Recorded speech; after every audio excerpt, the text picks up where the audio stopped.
Welcome back sa ating mga balitang basketball.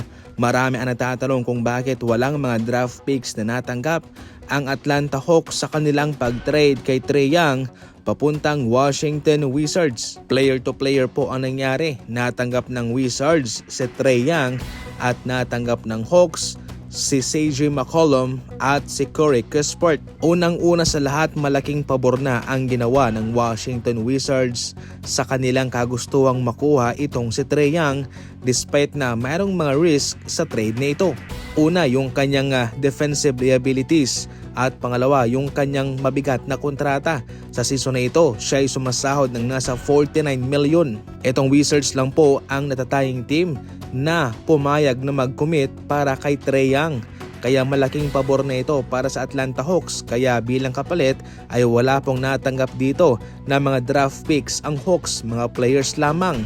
Kontrata sa kontrata. Mababa rin naman ang kanyang trade value sa merkado. Kaya ganyan lang po ang trade. Mas gusto rin po ng Atlanta Hawks yung mayroon silang flexibility sa kanilang mga sasahuran.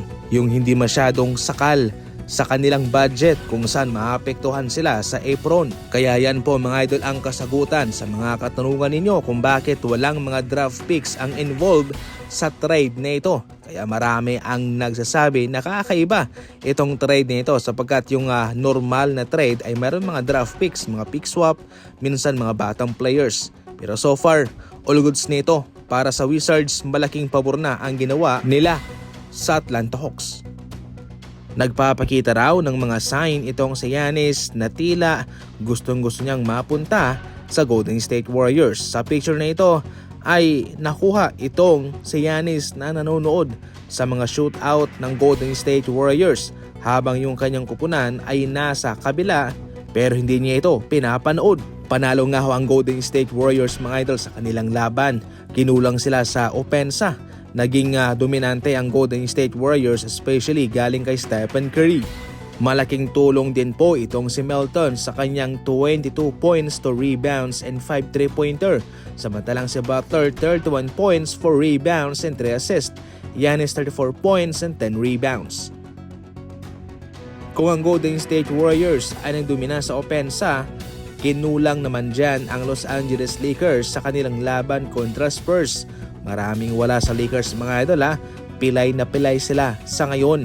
Wala sina Reeves, Hachimura, LeBron James kaya nahirapan sila sa kanilang opensa. Kinapo sila laban sa malakas na Spurs. Kahit nakumamada ng malaking numero itong si Luka, kinulang pa rin naman sila sa mga reserba nila sa kanilang mga role players. Siyempre sa kabila, taliwas po ang kanilang naibibigay kaya sila mismo yung nanalo. Nahirapan din po mga idol ang Lakers dahil sa halimaw na depensa na hatid naman ni Wembanyama para sa kanila. Para sa mga NBA Fast Break balita, tumutok lang palagi and as always, maraming salamat po sa panonood.